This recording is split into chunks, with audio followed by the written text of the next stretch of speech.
encuentro que tiene dos partes que explico para diferenciar. Comenzamos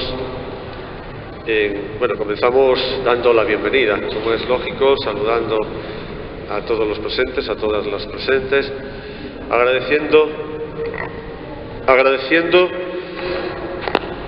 la presencia de todos, la presencia de este grupo numeroso de personas, sacerdotes, consagrados, laicos, que estáis relacionados de algún modo con la escuela diocesana. Es una convocatoria para los participantes de esa escuela y los que organizáis también pues ese funcionamiento y colaboráis ofreciendo pues la oración y las charlas formativas.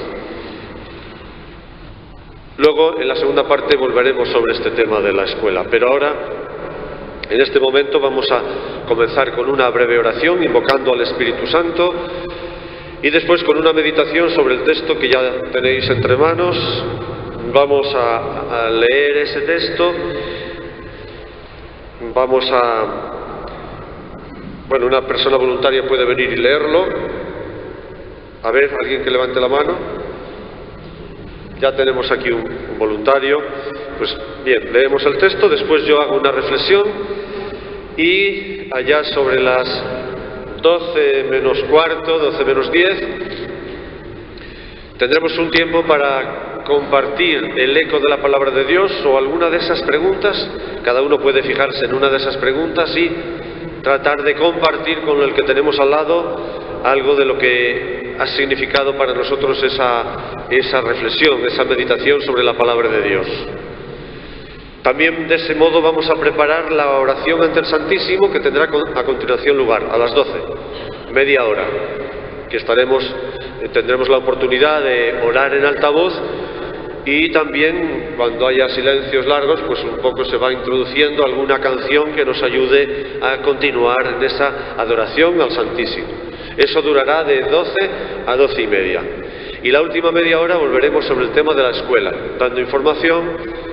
Tenemos a don Herminio, el director, por ahí, dando información y también escuchando preguntas y propuestas para lo que falta de curso, también con alguna otra información. Pues vamos a ponernos ahora de nuevo en la presencia del Señor. Vamos a invocar al Espíritu Santo para que Él venga a nuestra ayuda, para que nos ilumine en nuestros pasos, para que caldee nuestro corazón y que nos ayude a seguir fieles en el seguimiento del Señor.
Y rezamos todos juntos la oración que tenemos en la parte final del guión que hemos entregado de la hoja. Estamos ante ti, Espíritu Santo, reunidos en tu nombre. Tú que eres nuestro verdadero consejero, ven a nosotros, apóyanos, entra en nuestros corazones. Enséñanos el camino, muéstranos cómo alcanzar la meta. No permitas que perdamos el rumbo como personas débiles y pecadoras. No permitas que la ignorancia nos lleve por falsos caminos. Concédenos el don del discernimiento para que no dejemos que nuestras acciones se guíen por perjuicios y falsas consideraciones. Condúcenos a la unidad en ti, para que no nos desviemos del camino de la verdad y la justicia, sino que en nuestro peregrinaje terrenal nos esforcemos por alcanzar la vida eterna. Esto te lo pedimos a ti, que obras en todo tiempo y lugar, en comunión con el Padre y el Hijo, por los siglos de los siglos. Amén. Nos sentamos.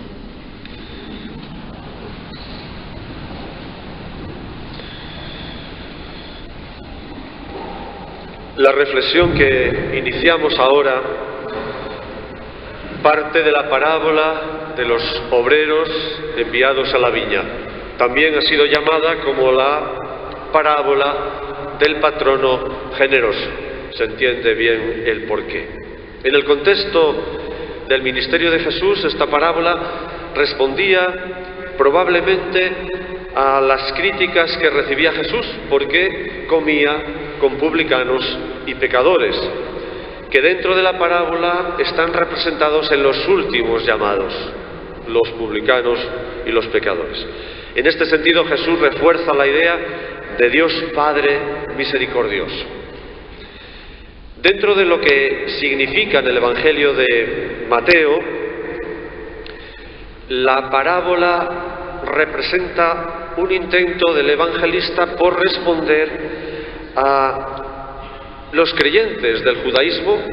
De ahí salieron los cristianos primeros, como sabemos, antes de que entraran en la fe cristiana los paganos, fueron los judíos. Pues esos creyentes del judaísmo se preguntaban con frecuencia sobre sus privilegios. Ellos habían sido los primeros y por eso se creían que eran los que más derecho tenían a recibir la recompensa del reino de Dios. Mateo va a destacar la bondad y misericordia de Dios que superan nuestros parámetros humanos a la hora de juzgar y a la hora de hacer justicia y de tener en cuenta los méritos de cada uno. Para nosotros significan las dos cosas. Significa recordar que Dios es misericordioso, significa también pues una llamada a buscar sobre todo la generosidad y la gratuidad de nuestra entrega, de modo que Dios sea nuestra recompensa. Va a ser una oportunidad también para sentirnos agradecidos a Dios, que nos ha llamado a todos para ser obreros de su viña. Y debemos considerarnos agradecidos porque nos ha llamado de forma inmerecida por nuestra parte.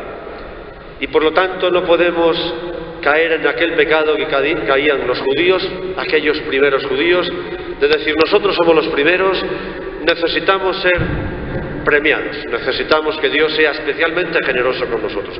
Lo va a ser, pero nunca debe ser fruto de nuestra prepotencia, sino más bien lo contrario, de nuestro agradecimiento humilde.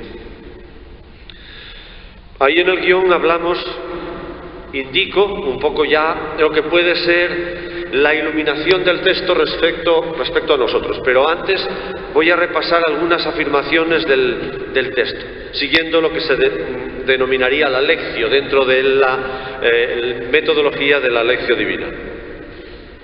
La parábola viene a responder, o mejor dicho, a explicar la frase anterior. El capítulo 19 termina con la siguiente expresión: muchos primeros serán últimos y muchos últimos primeros. Muchos primeros serán últimos y muchos últimos primeros. Pues eso es lo que vamos a tratar. Vamos a tratar de aclarar en el pensamiento y en el corazón de Dios quiénes son esos últimos, quiénes serán los primeros.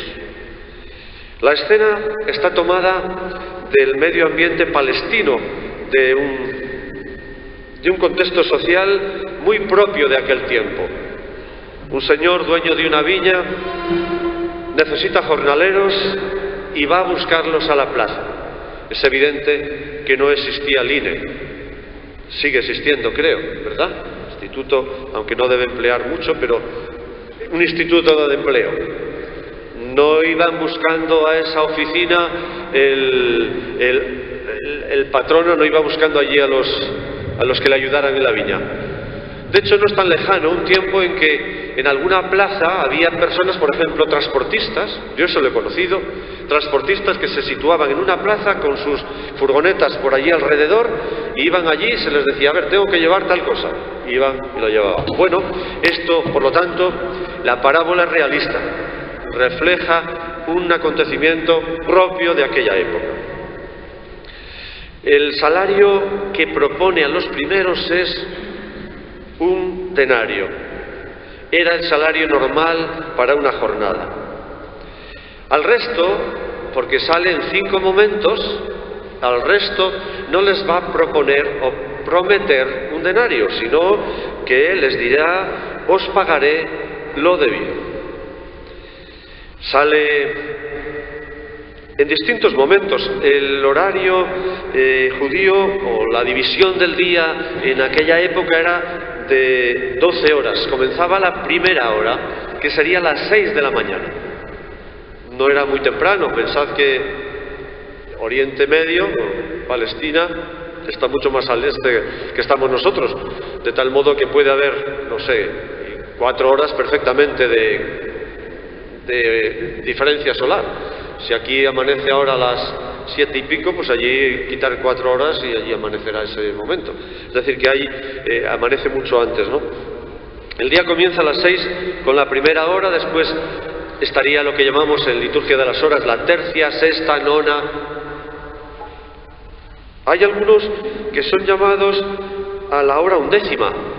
Hora undécima es ya al final del día, porque el día terminaría a las 6 de la tarde, es decir, va de 6 a 6. La hora undécima quiere decir que les podía quedar una hora de trabajo. Eran las 4 o las 5 de la tarde. Esto es importante para ver la diferencia entre lo que han trabajado o van a trabajar unos y los que van a trabajar otros.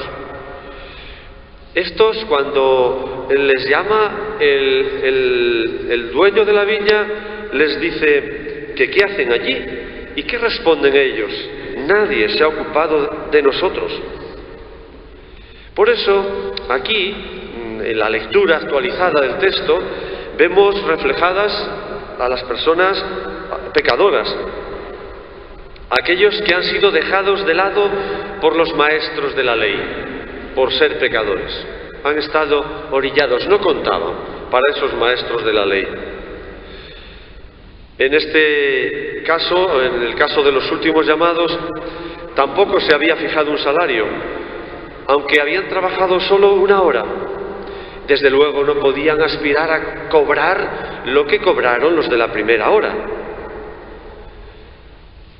También en esta hora duodécima, hacia las 6 de la tarde, podemos ver una alusión a los últimos tiempos del juicio, en cuyo caso el capataz sería Jesús, sería el juez que vendrá al final de los tiempos. Cuando comienza a pagarles, los jornaleros contratados a primera hora se indignan. Creen que les ha hecho una injusticia. Ellos han trabajado 12 horas. Lo han hecho bajo un sol de justicia. Los que han estado en Tierra Santa, y supongo que hay bastantes aquí, se han estado sobre todo en Qumran. Yo estuve y no era el verano. Es algo increíble. Bueno, había 50 y tantos grados. Aquello en aquel pozo junto al Mar Muerto es un calor asfixiante. Bueno, suponemos que el calor era tremendo, 12 horas al sol. Claro, cuando a los últimos llamados les da 1 euro, Un euro, sí, vaya. Un denario. Cuando les da un denario, pues dicen, hombre, a nosotros, ¿cómo nos va a dar un denario si hemos estado todo el día? Les parece ciertamente una injusticia. Pero, ¿qué les dice? Eso es lo que habíamos acordado. Ese era el salario normal también en aquel momento, como decía antes. ¿Qué se quiere destacar aquí? El evangelista quiere destacar, y Jesús, al contar la parábola, quiere destacar la absoluta libertad y bondad de Dios. Libertad y bondad de Dios en la distribución de los bienes. Ciertamente, la conducta de Dios no se opone a la justicia, sino que la trasciende, pues tiene por norma una bondad liberal y bienhechora. Gracias a Jesucristo, a esa bondad y a esa misericordia, los últimos, los pecadores, serán los primeros. También les dice a esos que protestan, o vas a tener tu envidia, que se traduce por va a ser tu ojo malo. Es decir, era una forma de decir, vas a ser envidioso. Efectivamente lo eran. San Gregorio Magno dice que murmuración necia es la del hombre contra la benignidad de Dios. No hay que quejarse si no da lo que no debe, sino cuando no diera lo que debe. Pero Dios sí ha dado lo que debía, y ha dado sobradamente a aquellos últimos a los que les ha pagado con generosidad. Podríamos decir que si aquellos primeros obreros, los contratados a primera hora de la mañana, se hubieran alegrado de la generosidad del amo, todos ellos habrían entrado juntos en primer puesto, habrían ocupado el primer puesto.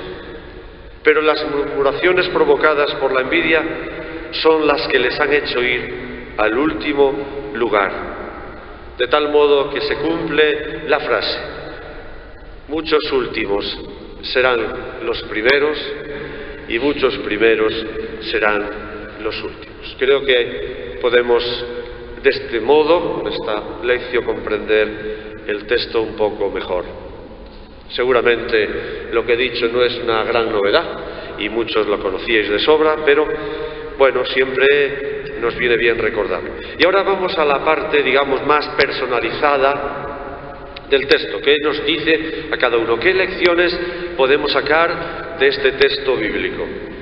En primer lugar, descubrimos aquí la presencia de un Dios preocupado por sus hijos, preocupado porque sus hijos entren en el reino y colaboren con él. Ciertamente, el profeta Isaías dice claramente que bajo la figura de la viña se significa el pueblo de Dios, los habitantes de Judá, su plantación favorita. Isaías 5:7.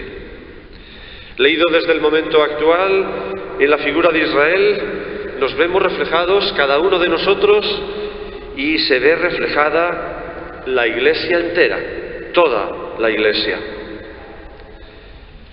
El Padre nos ha encontrado también a nosotros como tierra abandonada, reseca, devastada, llena de piedras, y nos ha plantado, nos ha cultivado, nos ha regado, dice Jeremías 2:21.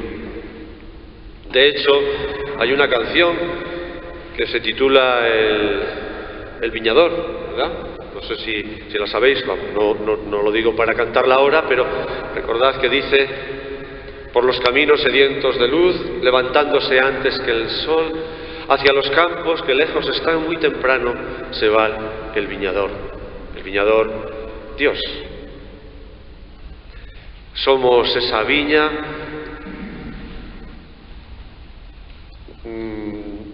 poco cuidada, descuidada, necesitada de un buen viñador que la plante, que la cultive. Y así nos hemos de sentir hoy también cada uno de nosotros, y como Iglesia diocesana, la viña cuidada, cultivada por el Señor.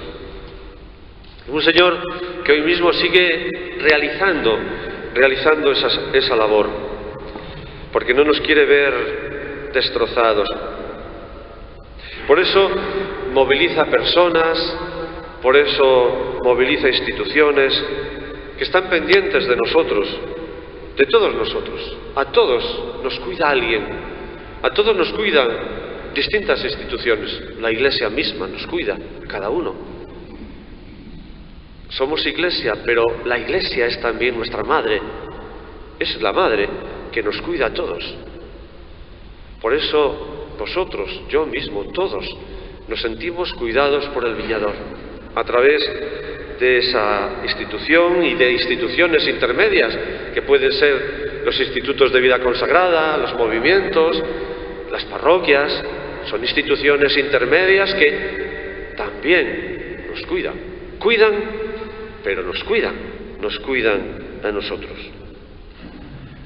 Por eso, en este primer momento, queridos hermanos, queridas hermanos, os invito a sentir esa caricia, ese cuidado de Dios, que quiere que nos sintamos sus hijos, que nos sintamos mimados por Él, que veamos que somos dignos y que Él además confía en nosotros para que seamos cuidadores. Ahora se habla mucho de los cuidadores, sobre todo desde la pandemia, se ha redescubierto el papel del cuidador. Mirad, cuando vienen las grandes crisis es cuando más nos damos cuenta de que necesitamos ser cuidados. Y ahora llevamos varias seguidas, ¿verdad? Llevamos desde 2008 la crisis financiera, que terminó afectando tantas personas, que ha aumentado la pobreza en el mundo, que iba recuperando bastante, los bienes, y se habla ya de 50 millones de pobres más. En estos últimos años, 50 millones de pobres más. Aquella le siguió la del COVID-19, que también nos hizo ver la importancia del cuidador, los que trabajan en la sanidad, pero luego dentro de las familias, con los niños más pequeños, con los enfermos, la importancia del cuidador. Y ahora nos llega otra gran crisis por la guerra de Ucrania, que tanto nos está afectando ya en pocas semanas, y con ese dolor en el corazón de todos cuando vemos las imágenes y oímos testimonios como el que yo oía hace unos días allí en Astorga, una familia que, una de ellas se llama Natalia, que luego ha estado también en el ayuntamiento, llevaba 11 años en España, y en Astorga lleva 4 años, casada con un español, con 2 hijos, y consiguió traer a su madre y a otra hermana, y estuvieron hablando conmigo, hablando de la situación que están viviendo, de que son un país que tiene una cultura propia, que por todos los lados les están machacando. Ella contaba que cuando la revolución rusa, la revolución roja que se llama, masacraron a la familia de su madre. Luego vino la revolución nazi y a la de su padre. Dice, cuando no es por un lado, es por otro, siempre igual. Pero mirad, aparte de poner el dolor sobre la mesa y ponerlo en evidencia, nosotros evidentemente le dijimos que estábamos a su lado. Este domingo, sea mañana, va a haber una colecta, como sabéis, para Cáritas, uniéndonos a la Cáritas de Ucrania y de otros países que están ayudando, como Polonia o Moldavia. Es una forma de ayudar, y nuestra oración. Concretamente, fijaos, antes de lo material dijeron, lo que más necesitamos es la oración. Y luego también otra cosa que dijeron, que a mí me llegó al alma, es que dijeron, mirad, a pesar de esto que estamos viviendo, este mundo tiene futuro porque al ver la reacción, los frutos de solidaridad que estamos viendo, decía Natalia, que es la que hablaba español, este mundo tiene futuro. Eso es una visión muy esperanzada, de una persona que tiene fe, porque lo demostraron, estuvimos rezando juntos, ellas son ortodoxas, estuvimos rezando juntos el Padre Nuestro. Tienen fe y creen en que Dios va a ayudarnos y que hay esperanza. En este momento en que parece que el mal va a vencer, porque cuando uno ve eso dice, bueno, parece ser que el mal nos va a aprisionar, nos va a pisar. Pues no, este mundo tiene fe, porque Dios cuida de la viña. Tenemos que creer en eso, en la providencia. Ellas creen y nosotros también creemos en ello. Bueno, pues ese mundo Dios lo cuida, aunque parezca que a veces el mal se adueña, que las espinas, que los que van en contra de sus planes quisieran destrozarlo. Quiero reparar también que el propietario invita a unas personas que están en la plaza. Estaban en la plaza porque estaban deseando trabajar, porque estaban deseando aportar algo a su sociedad. Querían colaborar activamente en ese trabajo. Ciertamente nosotros nos encontramos en un mundo donde la mayoría de la gente no está en la plaza, no está dispuesta, está a sus cosas, legítimamente, a sus cosas, sus trabajos. Pero estos pudieron colaborar porque estaban en la plaza, estaban dispuestos a hacerlo. Y yo en esos que están en la plaza os veo a todos vosotros. No solo os veo en la plaza, sino también ya camino del trabajo. Porque habéis escuchado la voz de Dios, la voz del dueño de la viña, y queréis ir, y estáis ya trabajando. Unos habéis sido llamados a primera hora, hace muchos años, otros seguramente hace poco, y otros serán llamados todavía. Pero es hermoso ver que el dueño ha llamado y que hay quien responde, vamos a la viña, vamos a cuidar la viña, vamos a trabajar para que este mundo mejore y vamos a trabajar por esta iglesia. Sí, por esta iglesia que tenemos que edificar. Una iglesia, luego veremos, sinodal, como estamos recordando, más comunión, más participativa y más misionera. En segundo lugar, los llamados. El Papa San Gregorio Magno, pone en relación las diversas horas del día con las diferentes etapas de la vida del hombre. Dice que el amanecer sería la infancia de nuestra inteligencia, la tercera hora podría aplicarse a la adolescencia, la sexta a la edad madura y la novena a la vejez. La undécima ya sería la edad muy avanzada. Dice él que efectivamente son conducidos a la vida honrada algunos desde la infancia, otros en la adolescencia, etc. Y que incluso alguno hasta la edad madura, hasta la vejez, no se ha sentido llamado y se convierte pues en esa última hora, la hora undécima. Aplica también la parábola a la historia de la salvación, indicando que los primeros en ser llamados fueron los hebreos. Es verdad. Los paganos fueron los de la hora undécima, los últimos llamados. A ellos les estarían dirigidas estas palabras: ¿cómo es que estáis aquí el día entero sin trabajar? A lo que ellos responden: nadie nos ha contratado. En efecto, ningún patriarca ni ningún profeta habían llegado a ellos, nadie les había predicado el camino de la vida. Hoy también hay personas en el mundo a las que no ha llegado todavía el Evangelio, no han sido llamadas.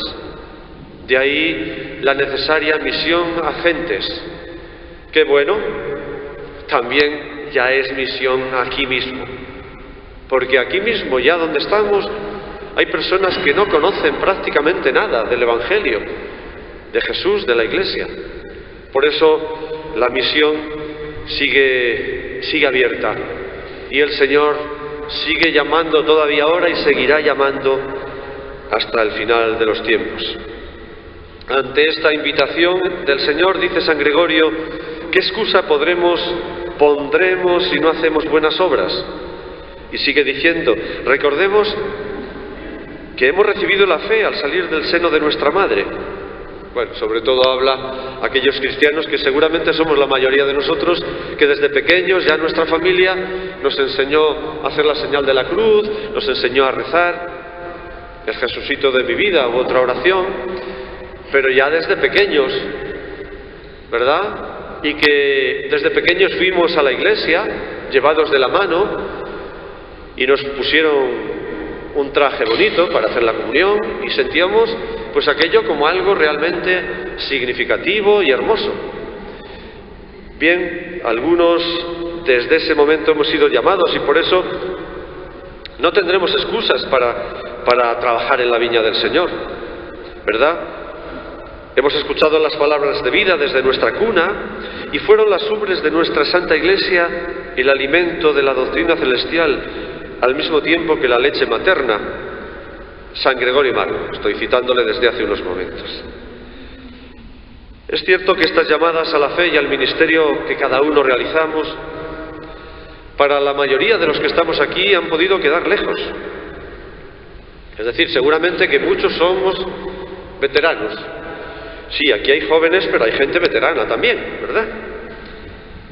Hay gente veterana, hay gente que no sé cuántos años llevará, por ejemplo, la catequista que lleva más años aquí, pero yo en alguna ocasión me encontré con catequistas que llevaban 50 años. Claro, le dije, menos mal que no tienen que pagarte la antigüedad. Pero, quiero decir, llevamos muchos años habiéndonos sentido llamados, pero esto que yo estoy diciendo y esta reflexión que hacemos, esta meditación, lo que quiere también subrayar es que esa llamada hay que actualizarla. Es decir, hasta esa que lleva 50 años de catequista, estoy seguro que sigue porque sabe que Dios le sigue llamando ahora. Cada día le dice, ven a trabajar a mi viña. Es muy importante eso, porque si no se nos muere una vocación que se iría muriendo y uno no sentiría la alegría de la llamada y la generosidad, no viviría la generosidad de la respuesta. Esa llamada no está muerta. Cada día el Señor la actualiza. No nos debemos acostumbrar a ser creyentes, ni a ser sacerdotes, ni a ser consagrados, ni a ser laicos. No nos podemos acostumbrar. Eso es una aventura que vivimos cada día con novedad, porque es una historia nueva cada día. Hemos de actualizarla, pues, y hoy es un buen momento, como tantos tenemos para ello, para sentir actualizada esa llamada a vivir nuestra fe y nuestro ministerio particular. Tercero, el objeto de la llamada. ¿A qué nos llama el Señor? En primer lugar, nos llama a acoger los diversos carismas y modos de vida, y también a edificar una iglesia sinodal en comunión para la misión. El Papa San Juan Pablo II utilizó esta parábola de los obreros de la viña como hilo conductor de la exhortación apostólica dedicada a los laicos. Es una exhortación posinodal titulada Christi Fideles Laici. Habla de la gran diversidad de vocaciones, carismas, situaciones y circunstancias de vida que enriquecen la Iglesia. Sacerdotes, pastores, consagrados, laicos, todos somos miembros del pueblo de Dios. Todos tenemos distintos carismas y distintos ministerios, pero todos somos sujetos de la comunión y de la misión de la Iglesia. Unos y otros se complementan, y el propio Papa, San Juan Pablo II, lo explica muy bien. Dice que somos sarmientos de la única vid fecunda que es Cristo, miembros del único cuerpo de Cristo. Eso no impide la diversidad de modos de vida, que en todo caso son complementarios entre sí. Dice, mientras que el sacerdocio ministerial representa la garantía permanente de la presencia sacramental de Cristo Redentor en los diversos tiempos y lugares, el estado religioso testifica la índole escatológica de la Iglesia, es decir, su tensión hacia el reino de Dios que viene prefigurado y de algún modo anticipado y pregustado por los votos de castidad, pobreza y obediencia. Por su parte, el estado de vida laical tiene en la índole secular su especificidad y realiza un servicio eclesial testificando y volviendo a hacer presente a su modo a los sacerdotes, a los religiosos y a las religiosas el significado que tienen las realidades terrenas y temporales en el designio salvífico de Dios. Dicho con otras palabras, quizás más simples, los pastores representamos a Cristo cabeza, a Cristo pastor. Hemos recibido ese espíritu de Cristo buen pastor. Nuestra misión es,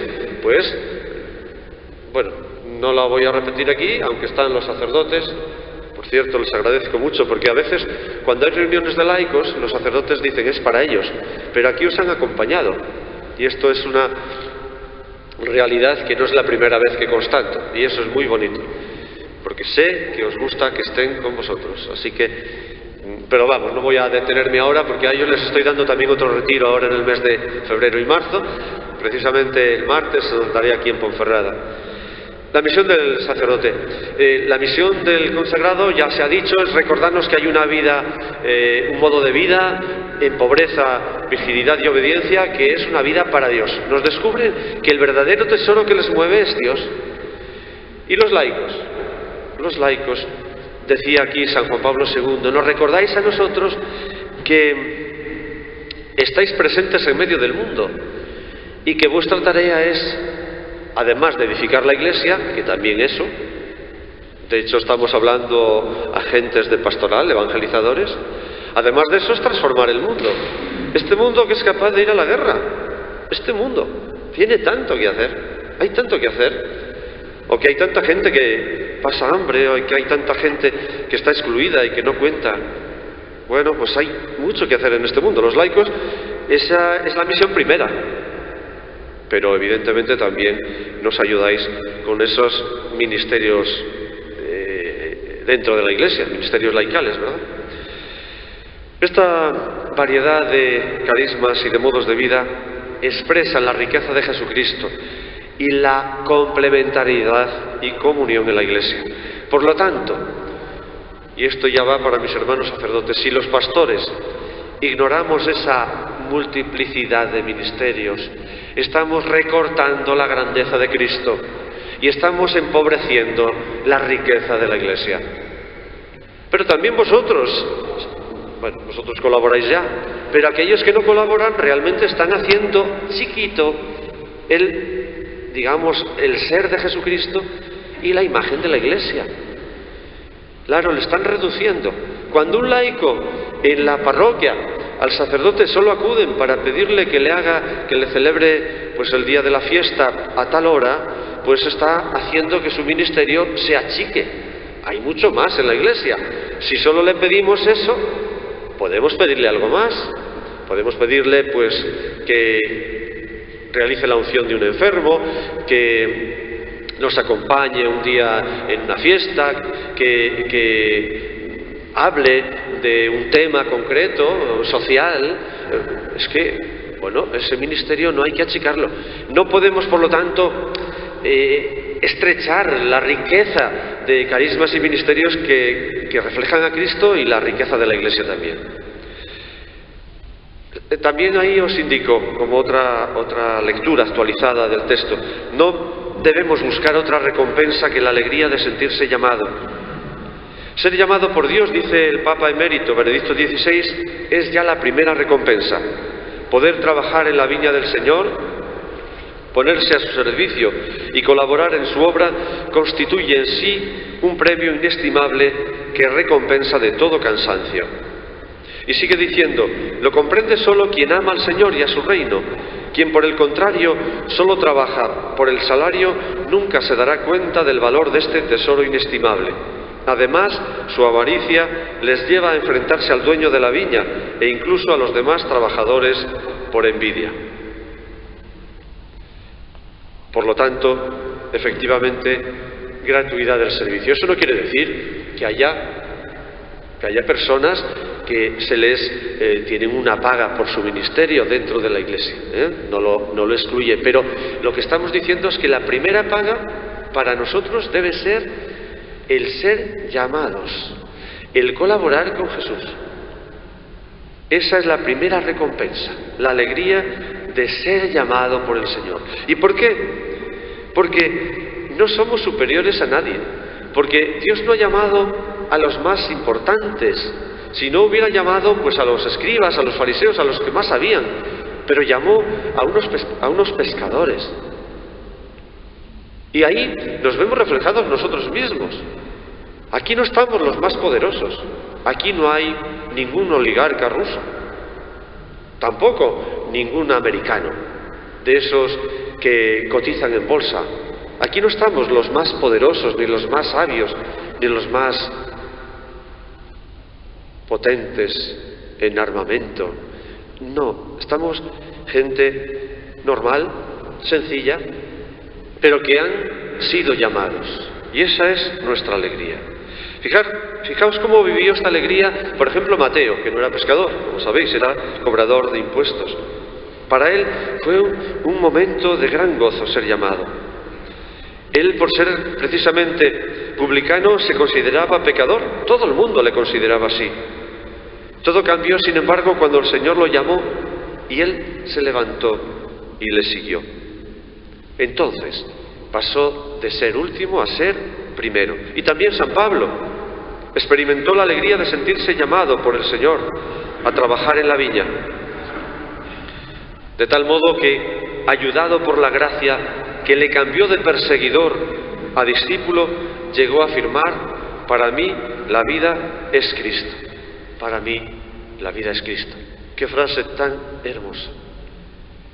No hay otro motivo más importante para mí, decía San Pablo, que vivir en Cristo. Esta es la recompensa. Ya no buscó otra recompensa. Finalmente, y ya termino, para que tengáis unos momentos de compartir antes de pasar a la adoración eucarística, una pastoral misionera. El Papa Francisco, en un encuentro con responsables de pastoral, se refirió a esta parábola para instar a vivir en una actitud de salida y preocupados por el encuentro de las personas con Dios. Leo la cita textual. Todos los que son responsables de la pastoral pueden encontrar un bonito ejemplo en esta parábola. Salir en diversas horas del día para ir y encontrar a aquellos que están en búsqueda del Señor. Alcanzar a los más débiles y a los más necesitados para darles el apoyo de sentirse útiles en la viña del Señor, aunque sea solamente por una hora. A veces parece que estamos más preocupados de multiplicar las actividades en vez de estar atentos a las personas y su encuentro con Dios. Una pastoral que no tiene esta atención se vuelve poco a poco estéril. Todos los responsables de pastoral, insisto, pueden encontrar un bonito ejemplo en esta parábola. Quiere decir que a todos nosotros, agentes de pastoral, nos habla de salir también a buscar a otros. Se lo dice especialmente a los pastores, pero a todos. Todos podemos invitar a alguien a entrar en contacto con Dios. Porque dice ahí, hay muchos que buscan, pero no encuentran. Encontrar a Dios hoy no es fácil, porque mirad, en la cultura actual, en el contexto actual, parece que se le esconde o se le quiere esconder, de tal modo que muchas veces no está visible. Pero del corazón de las personas es imposible erradicar eso. Ha habido revoluciones que han querido erradicarlos, que han querido aniquilar. Por citar, no a los de siempre, Albania mismo. No hace mucho hablaba con una persona que había estado allí. Solo con saber que había unos que lo aniquilaban. Sacerdotes no quedó, creo que ninguno, o casi nadie. Pero ¿se acabó con la fe? No, no se acabó. La búsqueda de Dios está ahí porque el ser humano es insatisfecho. Nunca estaremos satisfechos. Tenemos la huella del Padre en nosotros, la huella del Hijo que busca al Padre. Y por lo tanto no podrán acabar con ella. Nosotros, agentes de pastoral, tenemos que ser especialmente o estar especialmente atentos a esas personas para poder acompañarles. Eso es la pastoral misionera. Es un pescar con caña, es decir, no en red, no tirar y a ver quién, sino sobre todo personalizando. Así que estamos llamados a salir a esas periferias para encontrar personas que puedan llegarse a Dios, incluso para decirles, ¿por qué no vienes conmigo, que tenemos algo que hacer? O sea que eso de ir a buscar obreros para la viña, también vosotros podéis hacerlo. Decía que quiero efectivamente terminar, para que ahora está en punto, nos quedan 12 minutos. Pues bien, puede ser 2, 3, los que queráis, os juntáis varios, y ya os decía entonces, podemos hacer varias posibilidades. Una es que habléis de alguna cosa que os llamara la atención, alguna frase o alguna idea que os ayude ahora, y podéis compartirla. O también, si no se os ocurre eso, como tenéis en el guión que entregué 4 preguntas, pues podéis coger cada uno una y comentarla. ¿De acuerdo? Tenemos hasta en punto. Mientras, pues ya los que van a participar o el que va a presidir ya la celebración y demás, vamos preparando para, en punto, si es posible, comenzar la exposición.